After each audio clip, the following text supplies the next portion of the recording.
We are about to begin.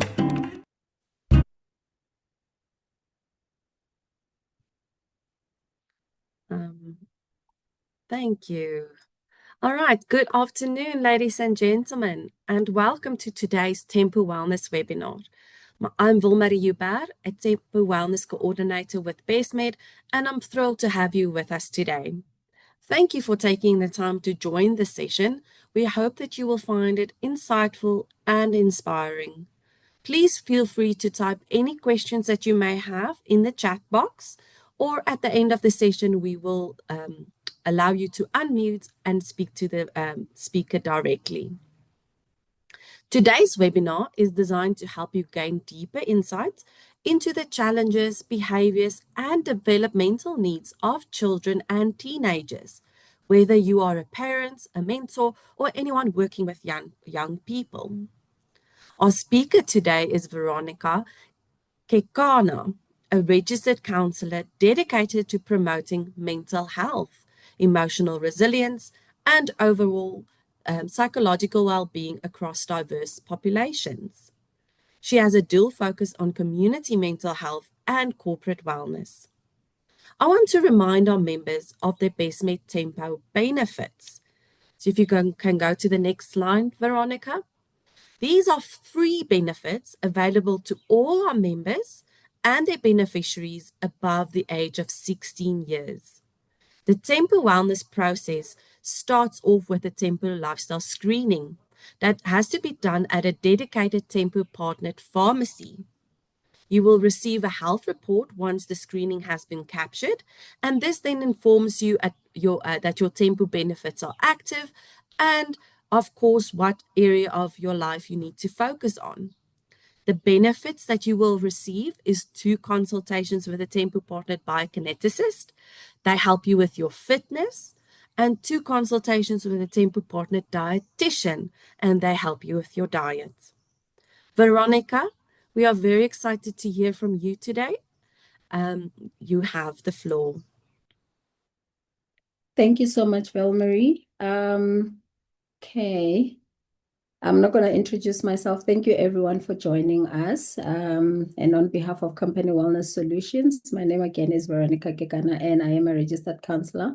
I will start. Our session is an hour. So for the first 45 minutes, I will take you through the presentation. And after that, there is a little bit of a Q&A. Should you guys need to ask questions while I am presenting, just please note it down. If you want to ask it personally, then we'll take those 15 minutes before the session ends. And then we'll also go through, Almarie will also have something at the end. Or you can just pop your questions or contributions on the chat, and then we'll deal with it in that 45 minutes when we're done. Okay, so today our topic is emotional health and youth adolescents. So basically this is us just supporting our youth and our adolescents.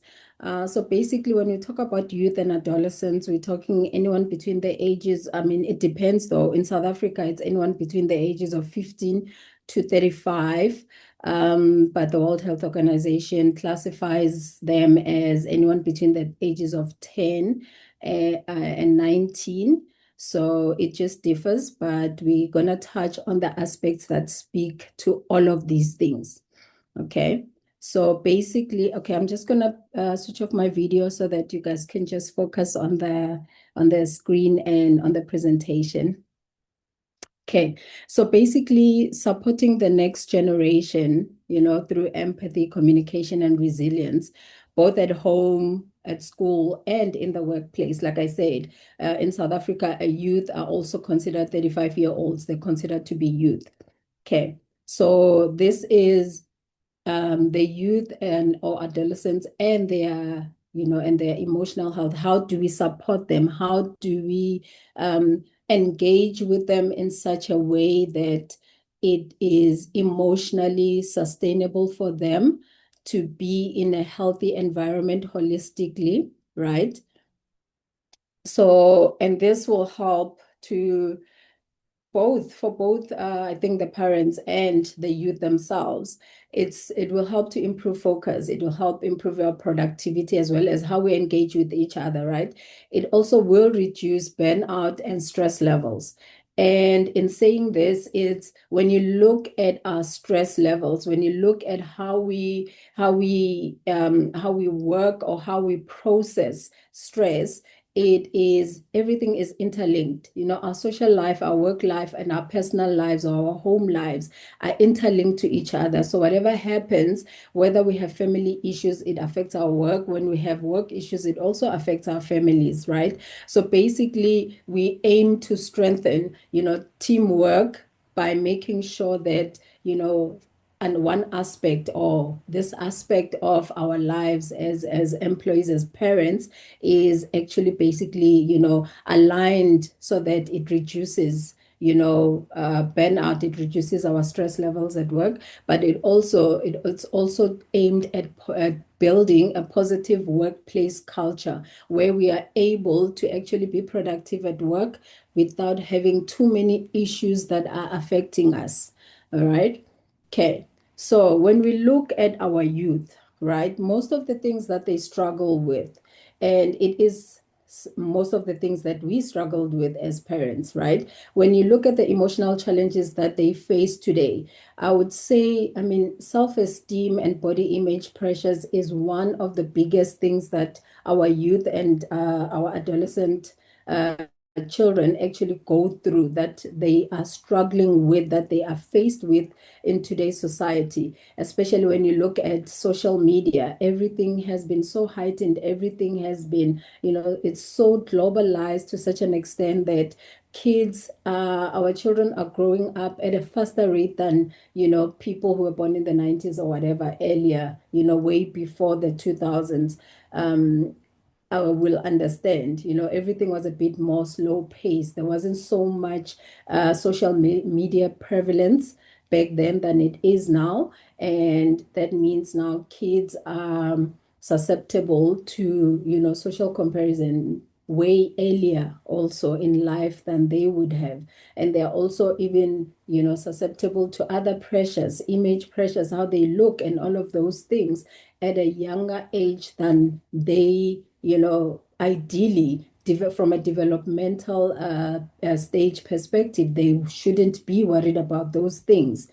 When you find 10-year-olds worried that, they've gained weight, they stop eating, and they want to dress a certain way and all of that, most 10-year-olds from, back then, not 2Ks, those of us who are not, born in, in the 2K era, we at 10 years old, we were playing outside, we're doing a whole lot of things, but the world has changed so drastically, a lot, in the last few decades, right? To such an extent that younger kids, our kids have cell phones at 10, they have cell phones at 6 years old, and all of those things, or some form of an electronic device, right? And they have an online presence as well because they want to fit in. And as parents, we also find ourselves in that place where we want to, give them a certain amount of autonomy when it comes to that, or be able so that they're able to fit in, so that they're not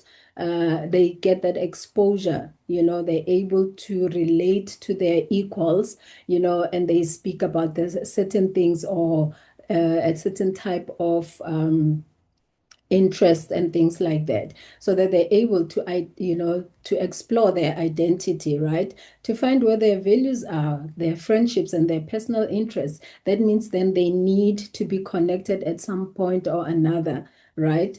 And some of these issues, unfortunately, it's, exposure to them at quite a young age, creates issues way earlier than where they would be developmentally, had they not been exposed to such things, especially online, right? And then you have mood fluctuations, which are normal, and brain development, right? Kids, especially adolescents, boys start getting that deeper voice, girls start going on their period, and so there's a lot of hormonal changes and development that takes place. But I mean, let me speak about the brain development. most of us, we like to say, please grow up when we talk to other people, whether our kids or someone, just grow up, use common sense. And we make comments like that. When it comes to brain development, unfortunately, we can drum a lot of things, and there's nothing wrong with reinforcing stuff to our children as they grow. It's needed, it's important. Reinforcement helps them to then make things a habit, and they learn from that so that they move on to the next developmental stage. So that is all well, that's all good.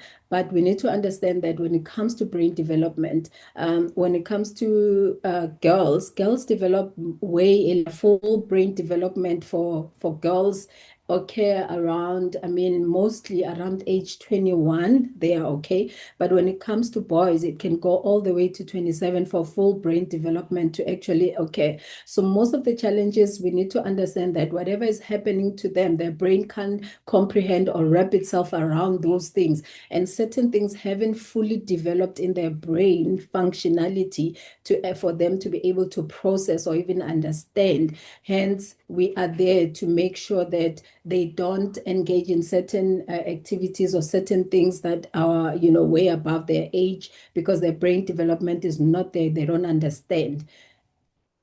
Okay. And then we have the academic pressure and fear of failure. I think, the school system, it's all good and well, we need it and all of that. But, there is so much pressure on our kids to perform. And some of it comes from us as parents, some of it comes from, the school system as well, in a sense that kids spend most of their time, as much as we spend time at work, we spend a lot of time at work. Kids spend a lot of time, almost an equal amount of time, at school.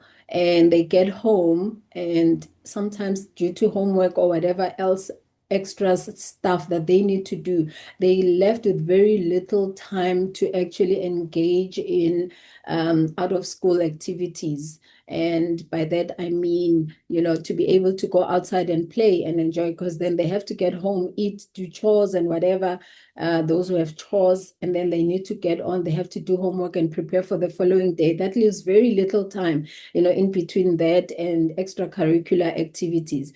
And this can be quite challenging for our kids to actually, balance, school activities and work and chores at home, as well as play, which is all very important, right? And then we have, and this can lead then to these red flags that are on your screen right now.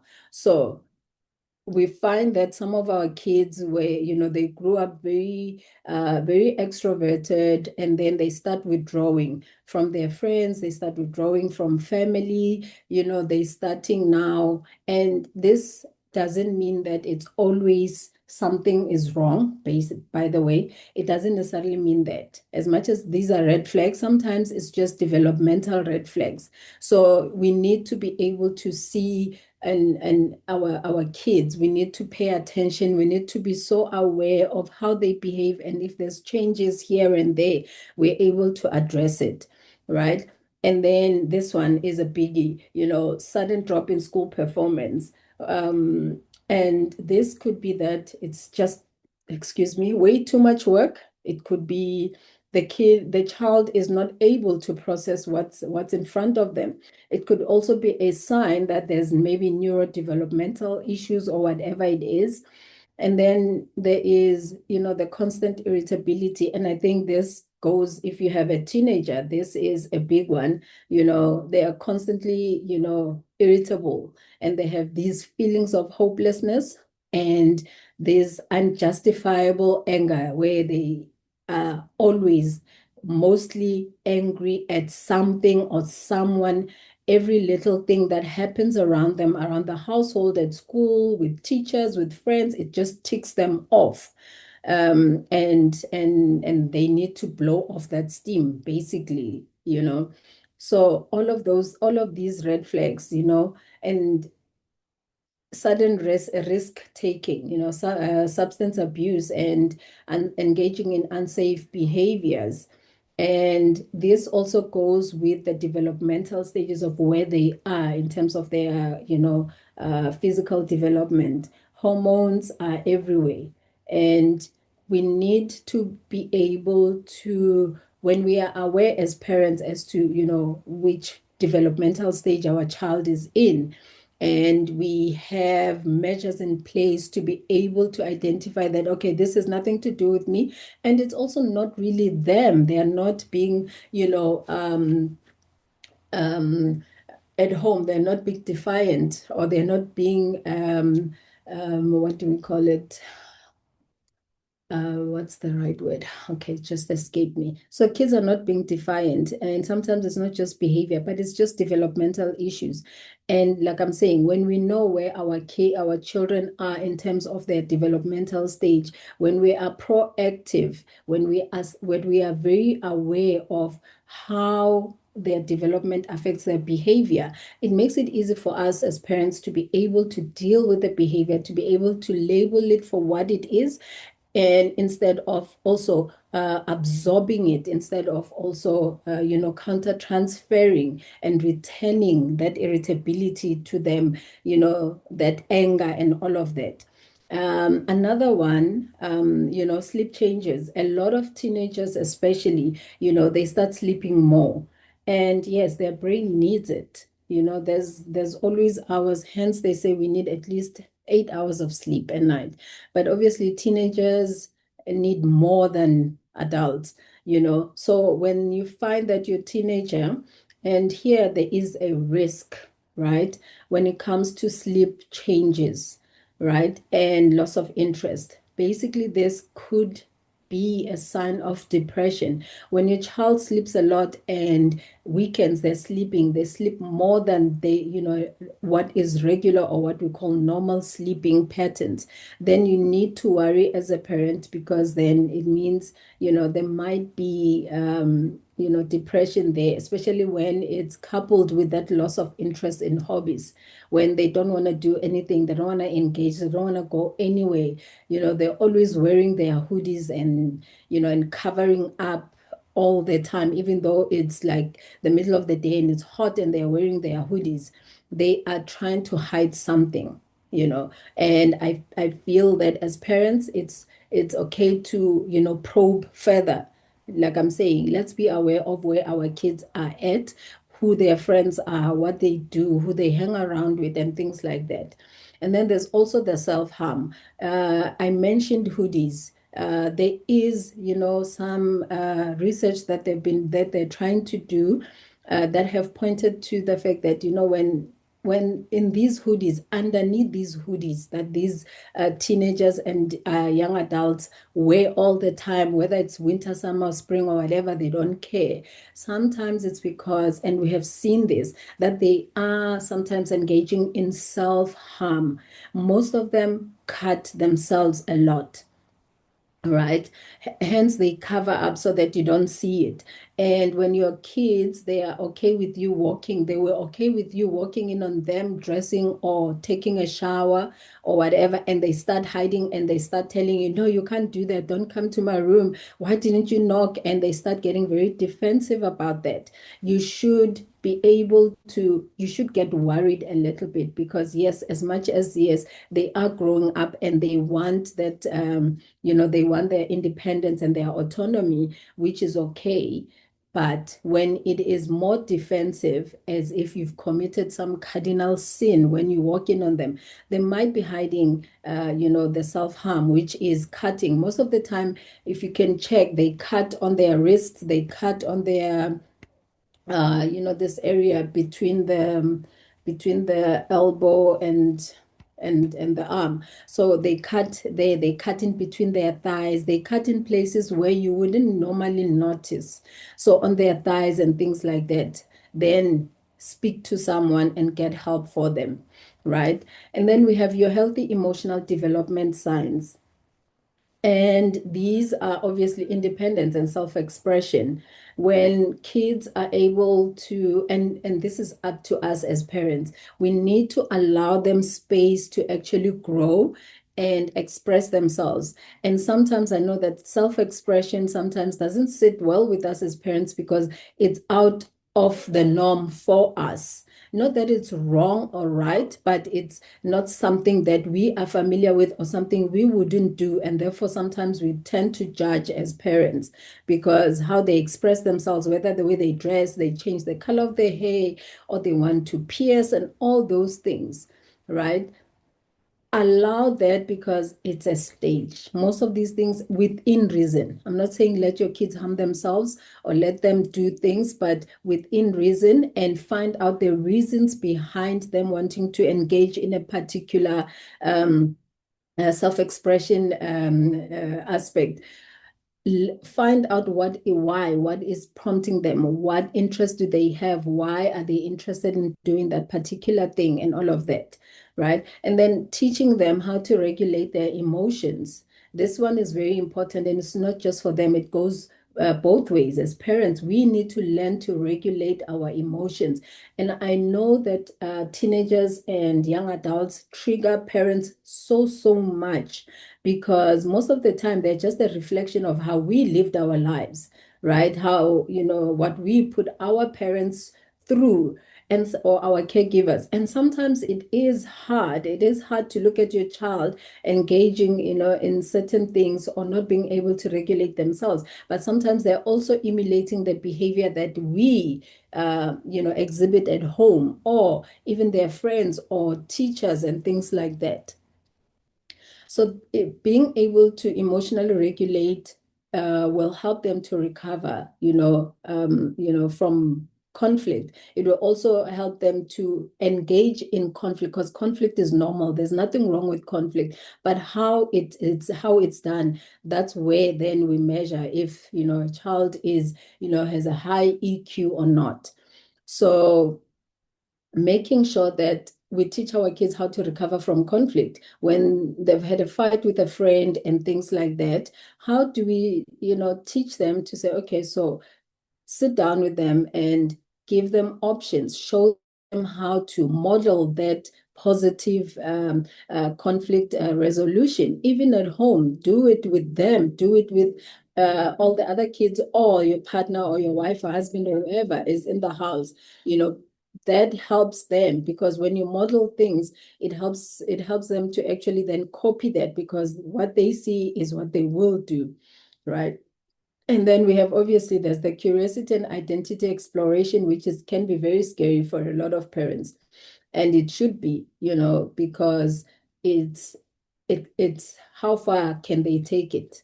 How far can they push it?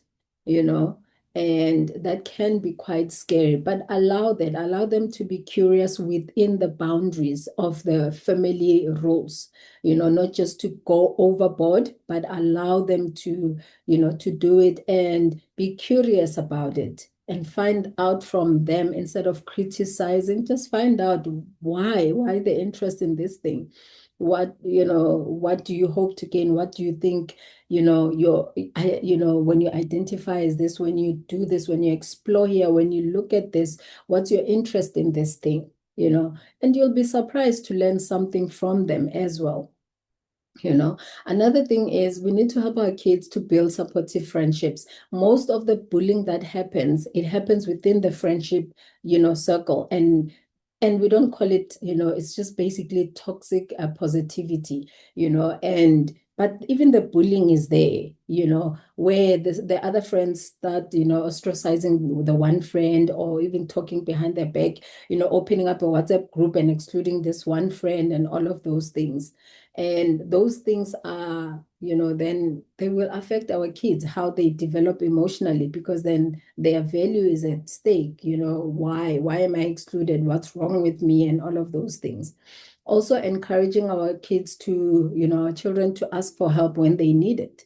And this means that when there are issues, when we have issues with them, or when they have issues, being able to communicate with our kids in a manner that shows them that we care what they think, we care how they, how they about their well-being, we care about their opinion. We want to hear, as much as we might not agree with everything they do or they say, but being able to listen, not to react, but to listen so that we hear and understand what they are going through, even though we don't understand. It's okay. Okay. And then when it comes to emotional regulation skills, right? Um, most of us grew up or grow up not being able or taught how to manage or how to name the emotions that we are feeling. When someone has an outburst of anger, it doesn't just happen at that moment. It's not what happened. It's a buildup of, a certain number of things that have happened or certain words that have been said to such an extent. Now this person is at a boiling point, then they get the outburst.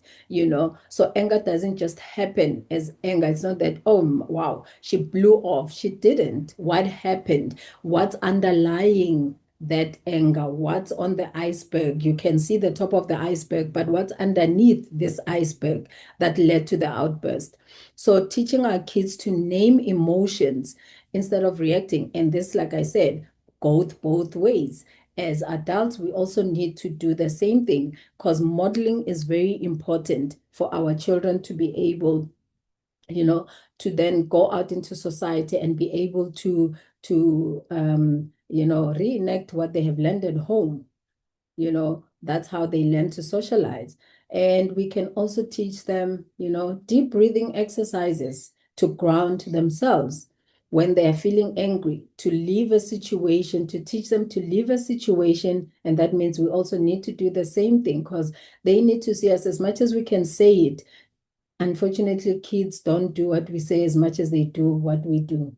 So if we are not modeling healthy reactions, they will not, no matter how much we stress it to them by, verbally saying it. If we're not doing it, if we're not modeling it, it will make no difference, unfortunately. And then we can teach them to journal their thoughts and their feelings. Some of them are creative, as we can help them to actually put their feelings or whatever into music, into poetry, whatever it is that creates an outlet for them for these emotions. So, whether it's music, art, sports, or some kind of movement, karate, ballet, whatever it is, let's start doing that at a younger age. Let's not wait until they are where they are, but in terms of age-wise. But teaching our children emotions is very important. That means we also need to say that, I felt disrespected when you said this to me. So then the child knows that, oh, okay, she felt disrespected. That there's a feeling, there's an emotion attached to that. You didn't say that you are disrespectful, which will give you a different reaction from them. Okay. And as parents, um, when we in order for us to be able to hold space for our youth, our adolescents, our teens, we need to learn to emotionally regulate ourselves. And I know that it's easier said than done, considering that as a parent, you're responsible at work, you're an employee, you're a husband, you're a mom, aunt, whatever, you're all of these things.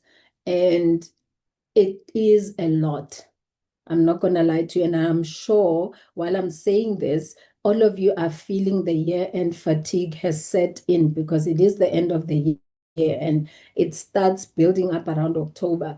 And on top of that, now you have to carry someone else's, burdens and emotions, which is, this youth in your household who is um, going through their own change, hormonal and developmental changes that you don't even understand.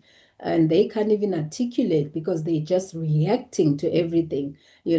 But we need to learn to stay calm as parents. We need to emotionally regulate ourselves, not just at home, even at work. And I know sometimes things happen and it's okay to lose it. But if you are in a constant state of reacting whenever something happens, that is not healthy, not for you or the people around you. Okay. And then I've mentioned this one before earlier, focus on listening rather than, just reacting. we need to learn to listen, even if we don't agree with what's being said by our teens, or because sometimes they do feel like they know better than us, right? And like I said, some of the things they do know because they are, peers, they are mates. They share similarities with them, and they are trying to break away from the family because they are going to be spending time with these peers and these mates because they're in the same age group. That's where they start looking, where do I fit in? Their job is not to fit into the family more than it is to fit into society, the people that they will spend their time with, because you have done your part. You have created your family. So it's their turn to now start looking for potential as to, oh, this is going to be the people I'm going to create a family with, friendships with, etc. Right? So learning to, listen instead of instructing, which is very difficult not to do, because we know how where certain behaviors will take our kids. We know what this will lead to because either we've been there or we are old enough to have learned a few things in our lifetime, right? So it's not easy to just listen without instructing or commanding things, but it's not really as helpful because they will rebel. They will constantly push back on whatever instructions that they're being given, especially if they're not being listened to. Okay. And then asking open-ended questions, I think most of us have done this as parents. When you ask your child, how was school? What is the answer? Typically, fine. That's what you're gonna get, right? But when you say to me, okay, tell me what did you learn? What is it that you learned today that was new to you that you didn't know? Then you open them up to actually then describing what happened. You also reminding them of what they did at school, right? So it's not just about how their day was, but you're also triggering their memory to say, go back, think on what you learned and how, it was something new. And okay, so how did that make you feel or whatever it is, right? So asking open-ended questions is it's a bit more beneficial than, our one-liners where it's not really helpful, where you're just gonna get a one-liner answer back and it doesn't give you much. Even if something did happen, they won't be able to say it. But when you ask it differently, it helps. Okay. And then when it comes to creating consistent routines and boundaries, kids thrive on boundaries, kids thrive on routine. And even when it comes to, when we punish our kids for whatever that they have done, it's important to stay consistent so that they know that the repercussions are these and these, and not that today it's this, tomorrow I did the same thing, then I wasn't punished or whatever. But when we are consistent, then they know where they stand, right? And I know that, this next point where we celebrate effort and not just results, some of us as parents, we have high expectations and we pressure our kids, to perform at a higher rate. We compare them, which is one of the biggest mistakes, whether with a neighbor or their brother or sister. That is one of the biggest mistakes we can make, on our children when we compare them or when we pressure them or put so much high expectations because we know the potential that they have, but they don't see it yet. Or it's really not what they want. It's not their dream, it's our dream. And we shove it down their throat and we try and push them to do certain things without asking them, is what would you like to do? What would you like to study? But because you, as the mom or the dad, wanted, or a caregiver, you wanted to be a doctor, and now you start pushing the child. You even, make them attend extra math lessons because, they need that to be able to get into university to study to be a doctor. But it's really not. They are more of a creative a child, and they probably want to go into arts or whatever. But you look at it and you say, how are you going to make money selling art? You know what I mean? but that has nothing to do with you as a parent. That's what the child wants. There's a lot of people, even clients that I've come across who always say, no, I studied engineering because that's what my parents wanted me to do, but I'm not happy and I want to leave, but I'm scared that I'll disappoint them and things like that, you know.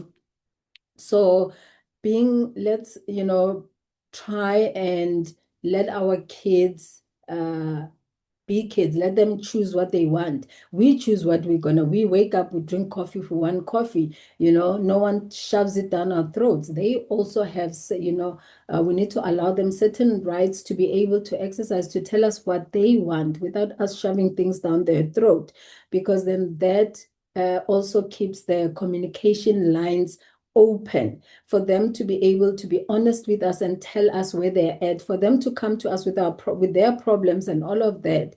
It means that we need to do better. We need to learn to not be so overprotective or take away kids or their autonomy, and try not to. I think this is one of the biggest ones, neglecting our kids because we're too busy and life is stressful and all of that, as well as criticizing them. This will affect their self-esteem. And, that's where the bullying comes in, right?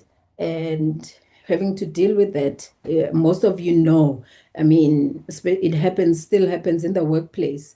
It happens at school a lot. It happens among their social circles, in families. Bullying is everywhere. But if we try and keep those the communication lines open, as well as, listen without judging, it opens up more space for us to be able to have a healthy conversation with our teens. All right. And okay, the criticism part I've touched on already. Like I said, criticizing our kids make them more susceptible, because then when you have low self-esteem, you're more susceptible to being bullied, right? So that we need to take care, when we engage in things like that. Um, Being able to speak, communicate with our kids using, their I statements, I noticed, I care, I am here, instead of saying you are like this, you do this, you don't talk to me, when we are confrontational, they will in turn be confrontational. But when we say we are personalizing what has happened or what they have done and how it made us feel. This takes us back to naming our emotions. And that means we need to be vulnerable with our kids. We need to learn to apologize. Most of us as parents find it very hard to apologize to our kids because we think, oh, you're just a child. And unfortunately, we make mistakes. They do, we do. And when we do make mistakes, we need to apologize. And it also goes back to modeling certain behaviors so that they are also able to take those behaviors outside. And having regular check-ins. And with this one, it can also be taking your kids, even if you have, it doesn't matter how many kids you have, try and have a date your children. Just take one child out and focus on them. It doesn't have to be expensive or anything. And sometimes it can just be you have, every Friday after work, after school, you both go for a walk around the area you live in, whether as long as it's a safe place, you're able to take a walk and just catch up with your kid, date them individually because our kids also have different personalities. So even the way we parent will be different, right? So, and let them talk without interrupting. Let them tell you their day without you judging that. But why would you say that? Why would your friend go and get a piercing without their parents knowing and all of that?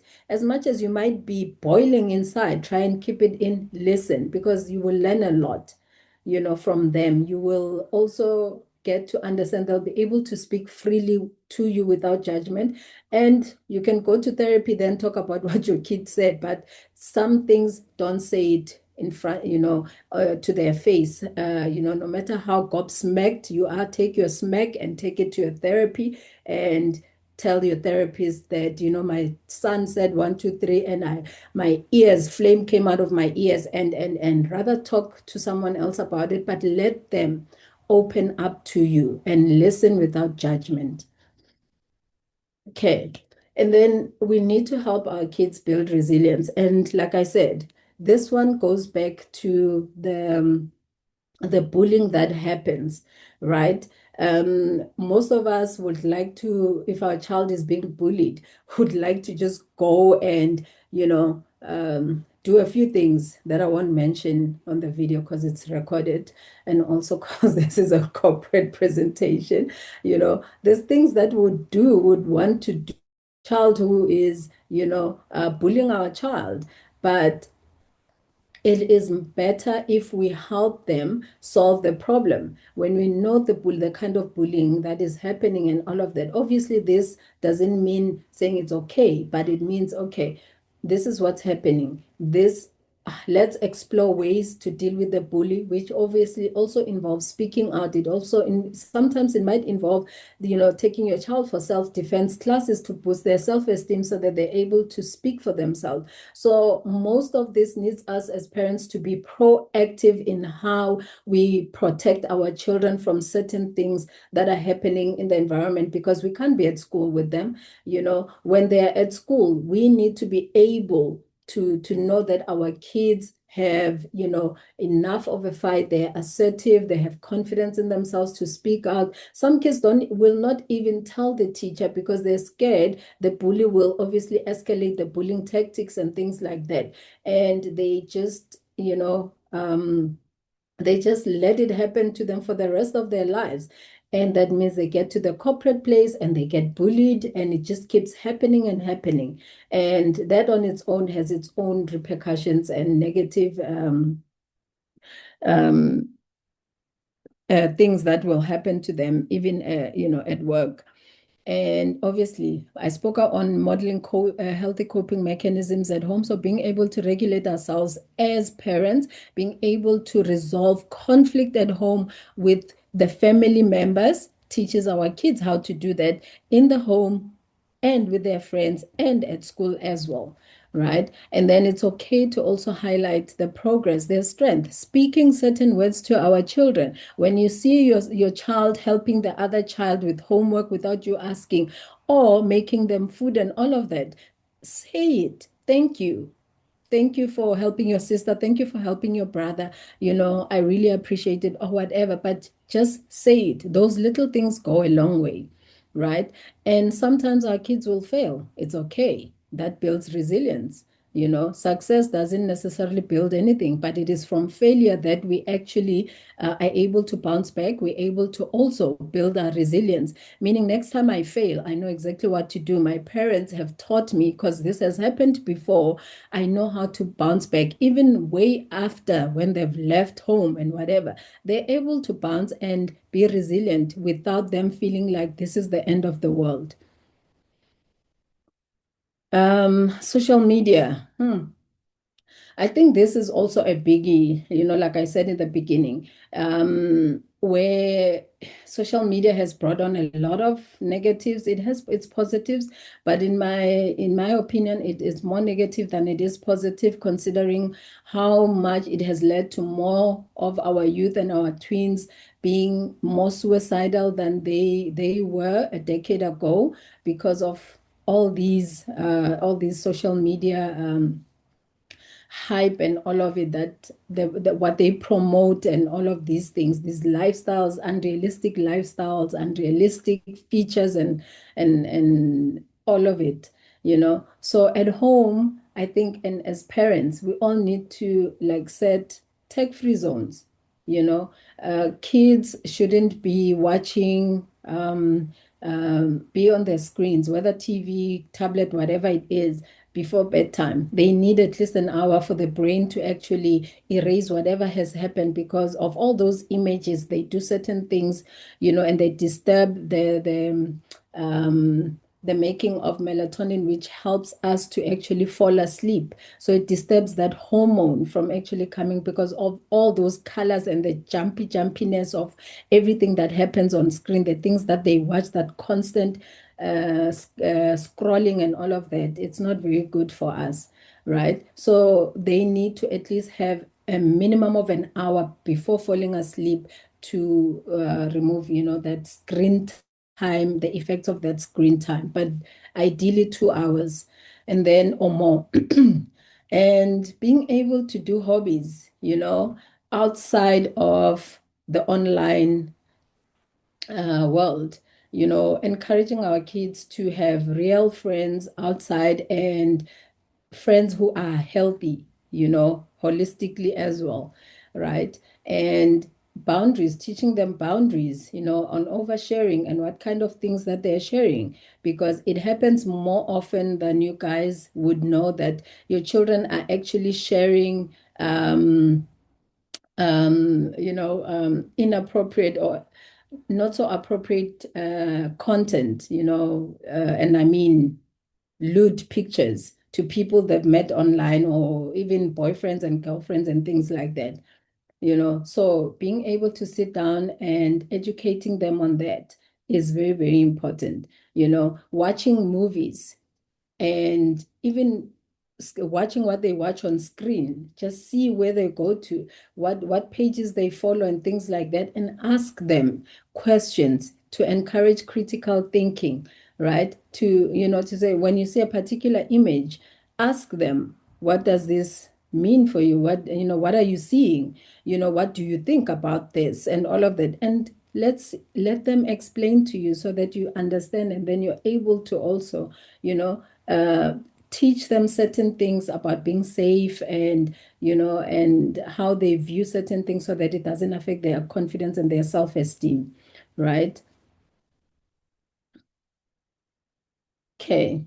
And then when it comes to our, supporting our kids academically, I have touched on this to say, sometimes as parents we have unrealistic expectations, or we put our expectations and our dreams on our children. So it is very important for us to have realistic expectations, to explore what our kids enjoy beyond school. Some of our children are neurodivergent and whatever, so they learn differently. Some of them have ADHD and other things. How do we then help them? Being able to promote a balance between study, rest, play, and to encourage them to advocate for themselves with their teachers in a respectful manner. Let's not allow our kids to just remain dormant, but allow them to speak out. This will help, also when it comes to fighting for themselves, when it comes to bullying and stuff like that, and to be able to just support them, which I did touch on.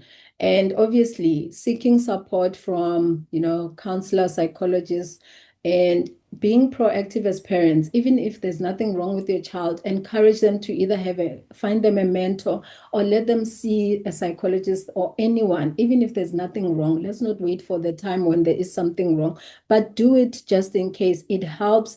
It will help curb, the point where, when we are proactive with supporting them, we won't have to do damage control later, you know. Okay, so this one also speaks to, okay, as employers, for our employers to be able to support parents, through flexibility and having mentors and leaders also who are able to model healthy emotional habits at work so that employees are able to then also take care of their mental and physical health and families, through wellness breaks and having conversations and just trying to break the stigma around mental health and when we struggle, you know.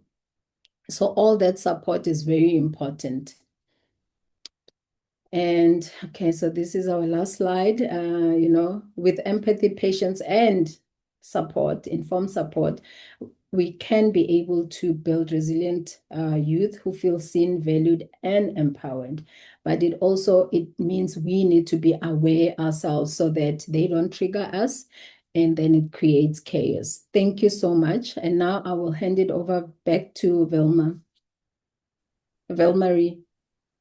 Hi there. Thank you so much, Veronica. Thank you for your message today.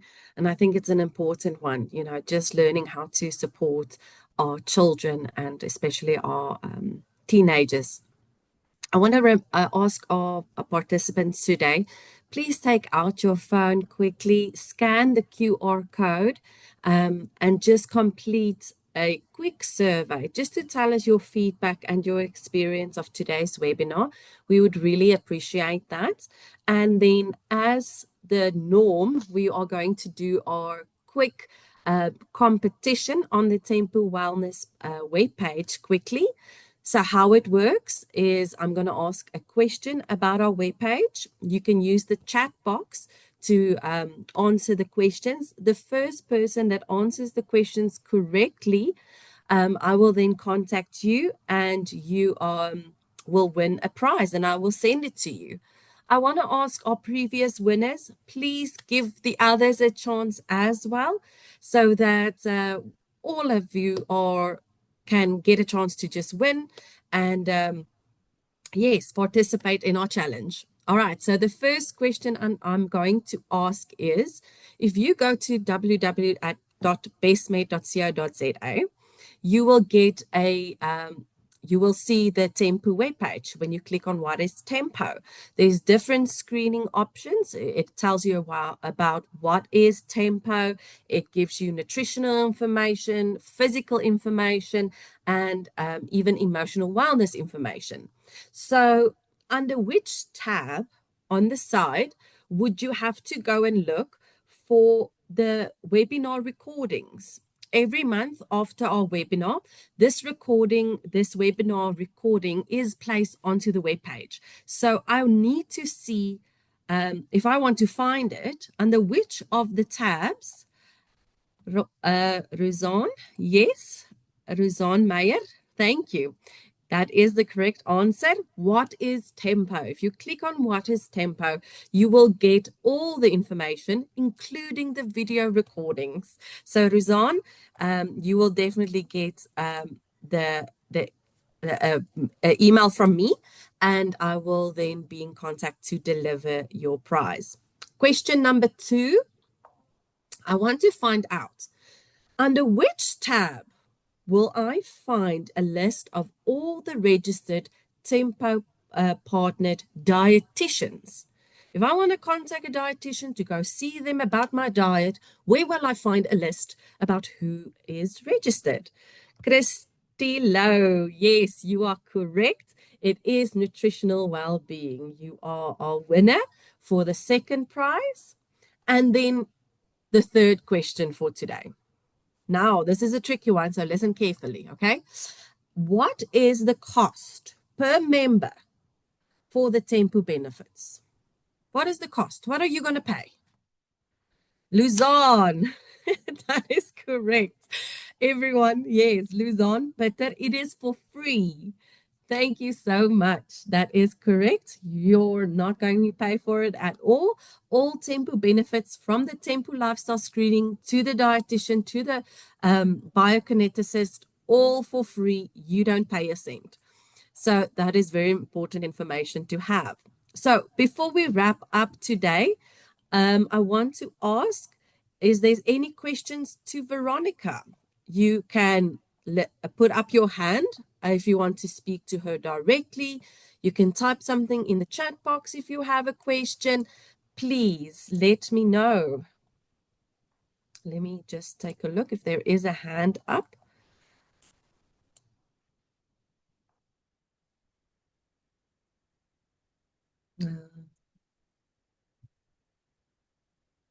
I don't see a question in the chat box yet.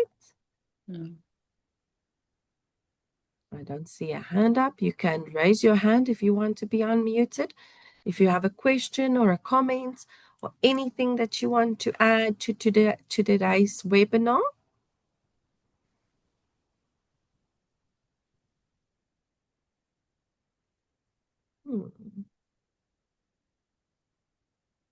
I don't see a question. All right. Veronica, then I'm going to take this time to just say thank you for today. Thank you for your message. Oh, I see there is one. Um, Miss You Bad, I think. Shernay? Shernay. Nayo, if you can allow her to unmute, please. Hi, Shanae. If you Shernay, could unmute yourself, I've allowed the functionality. Thank you so much.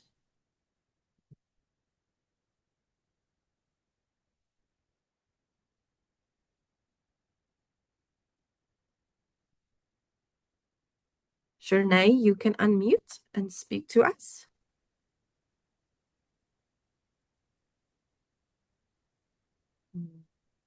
Just unmute. Okay. Health Hello. option. Okay, I see it's on the chat. Sorry, Belmarie. Okay, she says, health option for stressed kids. Can you Um, hear me? would you like to, Yes, Shanae, would you Shernay, like we to hear just you. elaborate for me when you say health, is it physical, mental, or Mental, just like it is, especially when it's exam time, yeah, is there healthy options for tablets or what is a preferred? Anything would help at this moment. Just like a healthy, um, to keep them calm in exams times or if they are stressed, something like yeah. that. Okay. All right. I mean, there are supplements, something like magnesium. It's natural. It doesn't really do anything because it's something that the body produces, right? So it's just complementary, right? So you can give them something like that. It also helps with energy levels.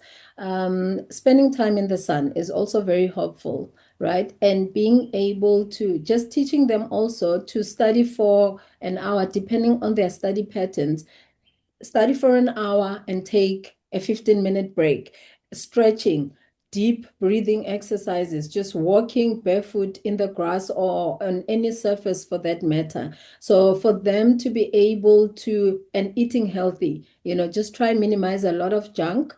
It's the food that we eat obviously affects whether or not our brain works optimally or not. So, and just giving them support, and it's okay to also take a break sometimes, and for us to not seek for perfection, trying to let them find their own rhythm in terms of how they study. When they feel that they are tired or whatever, let them take a break. Most of the time we're like, oh, you're on your phone, you're not studying.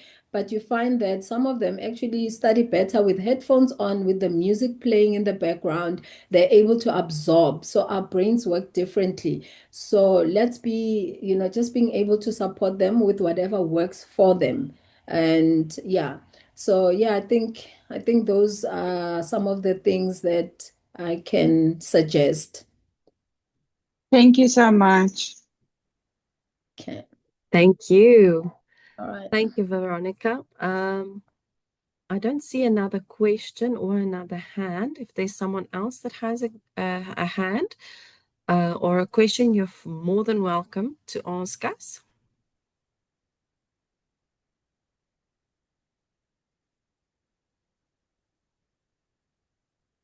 Okay, then I'm going to thank you, Veronica, and Thank you so again much. Thank for you, your everyone. presentation. Thank Have a you. lovely afternoon, everyone. We will see you Cheers. again at the empowerment session or next year at a new Temple Wellness webinar. Have a lovely day further. Goodbye.